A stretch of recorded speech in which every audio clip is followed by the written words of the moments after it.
നിങ്ങളുടെ ഫേവറേറ്റ് സീരിയലുകൾ ടിവിയിൽ വരുന്നതിന് മുൻപേ സൺ നെക്സ്റ്റ് ആപ്പിൽ കാണാം. ഇനി എല്ലാവർക്കും മുൻപേ കാണൂ. ഇപ്പോൾ തന്നെ സൺ നെക്സ്റ്റ് ആപ്പ് ഡൗൺലോഡ് ചെയ്ത് സബ്സ്ക്രൈബ് ചെയ്യൂ.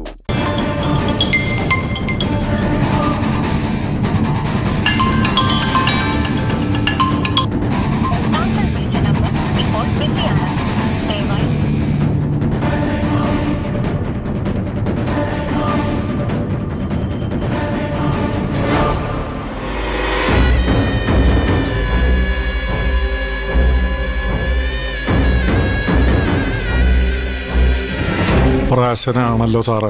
ആ ക്ലിനിക്ക് തുടങ്ങിയ തങ്കച്ചി വെറുതെ ഇരിക്കുന്നു തോന്നുന്നില്ല. എനിക്ക് എന്ത് ചെയ്യാൻ പറ്റും സ്വാമി? വേണ്ടെന്ന് ഞാൻ പറഞ്ഞാൽ അവർ കേൾക്കണ്ടേ? അഹങ്കാരാണ് സാർ അവർക്ക്. 3 മാസം കാത്താലെന്താ ആകാശം ഇടിഞ്ഞു വീഴും. നിരഞ്ജനല്ല, എൻ്റെ മകൾ അക്ഷയ വാശിക്കാരി. അവള് പറഞ്ഞു കൊടുത്തിട്ടാവും നിരഞ്ജൻ ഇങ്ങനെ ഒരു തീരുമാനം എടുത്തത്. സാറേ, അതെന്തായാലും നല്ല സമയത്തല്ല അവർക്ക് ഈ ബുദ്ധി തോന്നിയിരിക്കുന്നത്. കേസ് തീരാൻ വർഷങ്ങളെടുക്കും. അത്രയും കാലം വെറുതെ ഇരിക്കണമെന്ന് നിരഞ്ജനോട് ഞാൻ എങ്ങനെ പറയും സ്വാമി? ഒന്നുമല്ലെങ്കിലും അയാളൊരു ഡോക്ടറല്ലേ. ഒരു ഡോക്ടറുടെ ശക്തി എന്ന് പറയുന്നത് അയാളുടെ പ്രാക്ടീസാ.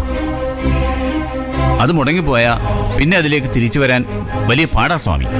ഒരു ഒത്തുതീർപ്പിനല്ലേ സാറേ നമ്മളിപ്പോൾ ആലോചിച്ചുകൊണ്ടിരിക്കുന്നത്. തങ്കച്ചിയും അങ്ങനെ ഒരു വഴി ആലോചിക്കുന്നുണ്ട്. അതുകൊണ്ടാണല്ലോ അവരൊരു പ്രപ്പോസലും കൊണ്ട് വന്നത്. വീടും ഹോസ്പിറ്റലും എല്ലാം കൂടി അവർക്ക് വേണമെന്നായിരുന്നല്ലോ പ്രപ്പോസല്. നമ്മളത് പറ്റില്ല എന്ന് പറഞ്ഞു. അതോടെ തീർന്നില്ലേ? തീർന്നു എന്ന് ഉറപ്പിക്കാൻ വരട്ടെ സാറ്. നാളെ തങ്കച്ചിയെ മയപ്പെടില്ല എന്ന് പറയാൻ പറ്റും. കേസ് നീണ്ടു പോണതിനെ കൊണ്ട് അവർക്കും ഗുണമൊന്നുമില്ലല്ലോ. അപ്പം അവര് താഴേക്ക് ഇറങ്ങി വരും. ചർച്ചകൾ നടക്കും. വീടും ആശുപത്രിയും നമുക്ക്, സ്ഥലം അവർക്ക്. അങ്ങനെ ഒരു ഒത്തുതീർപ്പിന് അവർ തയ്യാറായാലോ? അതൊക്കെ നടക്കുന്ന കാര്യമാണോ സ്വാമി? നടക്കും സാറേ. അങ്ങനെ ആവണമെങ്കിൽ നമ്മൾ ഒതുങ്ങിയെന്ന് തങ്കച്ചിക്ക് തോന്നണം. വീണ്ടും നമ്മൾ തല പൊക്കെന്ന് തോന്നിയാലേ അവർക്ക് വാശി വരും. അല്ലെങ്കിലും ഈ വാശിയും വൈരാഗ്യമാണല്ലോ എല്ലാ പ്രശ്നങ്ങളും ഉണ്ടാക്കുന്നത്. ഇപ്പോൾ ഒരു സമാധാനമുണ്ട്. പക്ഷെ നിരഞ്ജൻ ഡോക്ടർ ക്ലിനിക്ക് തുടങ്ങിയ അത് തകരും. തങ്കച്ചി ഒത്തുതീർപ്പ് ചർച്ചയെന്ന് പിന്നോട്ട് പോകും.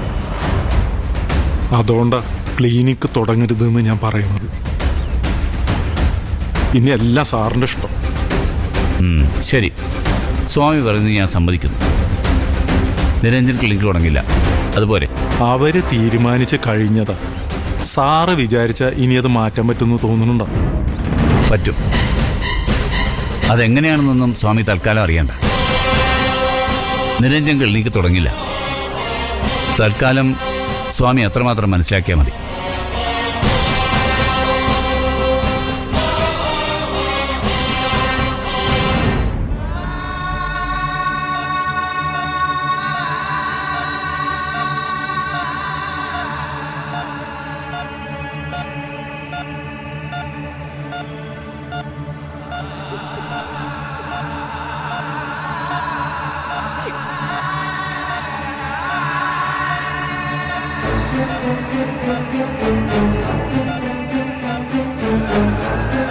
അമ്മേ,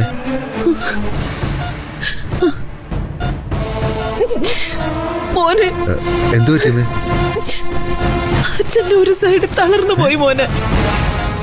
എന്നാര് പറഞ്ഞു? ഡോക്ടർ. എന്താ ഞാനീ കേൾക്കുന്നത്? അങ്ങനെ സംഭവിക്കാൻ പാടില്ലാത്തതാണല്ലോ. സാരമില്ലമ്മേ, അതൊക്കെ മാറിക്കോളും. ഇതിലും വലിയ സ്ട്രോക്ക് വന്നിട്ട് മാറുന്നു. പിന്നല്ലേ ഇത്. കിട്ടാവുന്നതിൽ വെച്ച് ഏറ്റവും നല്ല ചികിത്സ നമ്മൾ അച്ഛന് കൊടുക്കും. പഴയതിനെക്കാട്ടിലും നന്നായിട്ട് അച്ഛൻ എഴുന്നേറ്റ് കിടക്കുന്ന അമ്മയ്ക്ക് ഞാൻ കാണിച്ചു തരും. അതൊന്ന് കണ്ടാ മതിയായിരുന്നു. കാര്യം ഞങ്ങള് തമ്മിൽ വഴക്കൊക്കെ ആയിരുന്നു. പക്ഷെ എന്റെ മോളുടെ അച്ഛനല്ലേ, എന്നെ താലി കിട്ടിയ ആളല്ലേ. ഞാനിതെങ്ങനെ സഹിക്കും? അമ്മ സമാധാനമായിട്ടിരിക്കും. നമുക്ക് വേണ്ടതൊക്കെ ചെയ്യാം. അവളെവിടെ? ദേവിക വീട്ടിലേക്ക് പോയി. ഓ, അവന്റെ ഒപ്പം ആയിരിക്കും. അതെ. എന്തിനാ അമ്മ സിദ്ധുവിന്റെ കൂടെ ദേവിക വിട്ടത്? നാട്ടുകാരെന്ത് പറയും? എനിക്ക് എന്ത് ചെയ്യാൻ പറ്റും? ഞാൻ പറഞ്ഞാലൊന്നും അവൾ അനുസരിക്കില്ല. അല്ലെങ്കിലും ഇനി അവൾ എന്റെ മനസ്സിലുമില്ല. അവള് സിദ്ധുവിന്റെ കൂടെ പോയാലും എനിക്കൊന്നുമില്ല, പോയില്ലെങ്കിലും എനിക്കൊന്നുമില്ല. അവൾ ഇനി എന്റെ മോളുമല്ല, മരുമോളുമല്ല. ഓ, എന്നാലും അവളെ സമ്മതിക്കണം. അമ്മ എവിടെ തനിച്ചാക്കിട്ട് പോവാൻ തോന്നിയല്ലോ, അതും ഈ അവസ്ഥയില്. അതങ്ങനെ അവന്റെ ഒപ്പം കറങ്ങാൻ കിട്ടുന്ന ഒരവസരം പാഴാക്കില്ലല്ലോ. അച്ഛൻ ഈ അവസ്ഥയിൽ എത്തിച്ചതും അവള് തന്നെ അമ്മേ. അതാ അവൾക്ക് ഇങ്ങനെയൊന്നും ചെയ്യാൻ മടി തോന്നാത്തത്. നീ ചെയ്തു എന്നാ അവള് പറയുന്നത്. ഞാൻ ചെയ്യാനോ? ഞാൻ അങ്ങനെയൊക്കെ ചെയ്യും അമ്മേ. നിങ്ങളെയൊക്കെ ദൈവത്തിന്റെ സ്ഥാനത്താ ഞാൻ പ്രതിഷ്ഠിച്ചിരിക്കുന്നത്. എനിക്കറിയാം മോനെ. അതുകൊണ്ട് തന്നെ അവള് പറഞ്ഞതൊന്നും ഞാൻ വിശ്വസിച്ചിട്ടില്ല. വേറെ ആര് ചെയ്താലും നീ ഒരിക്കലും അങ്ങനെ ചെയ്യില്ല എന്ന് എനിക്ക് നന്നായിട്ട് അറിയാം. നീ കൂടെയുള്ളതാ മോനെ ഇപ്പൊ എന്റെ ആകെയുള്ള ആശ്വാസം. എന്റെ ഭാഗ്യം അമ്മയ്ക്ക് അങ്ങനെയൊക്കെ തോന്നിയത്. എന്നെ വിശ്വസിക്കുന്നുണ്ടല്ലോ ഇപ്പോഴും അമ്മ. അമ്മ വിഷമിക്കണ്ട. അച്ഛനെ നമ്മൾ തിരിച്ചു കൊണ്ടുവരും. ഇതെന്റെ വാക്കാമ്മേ, ഞാനത് നടത്തിയിരിക്കും.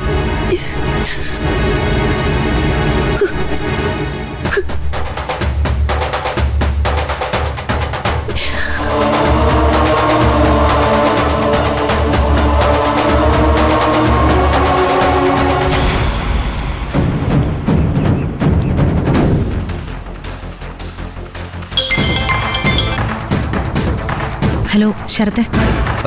എവിടെയുണ്ട് ഇപ്പോ? ഞാൻ പുറത്താ. ആ, അങ്ങനെ നടന്നു. ഇങ്ങനെ പോയാലേ അധികം വൈകാതെ ചന്ദ്രയ്ക്ക് പുറത്ത് തന്നെ കഴിയേണ്ടി വരും. ഏതെങ്കിലും ഹോസ്റ്റലിലും അല്ലെങ്കിൽ ഏതെങ്കിലും വാടക വീട്ടിൽ. അതിന് ഡിവോഴ്സ് നടക്കണ്ടേ? അതൊരിക്കലും നടക്കില്ലല്ലോ.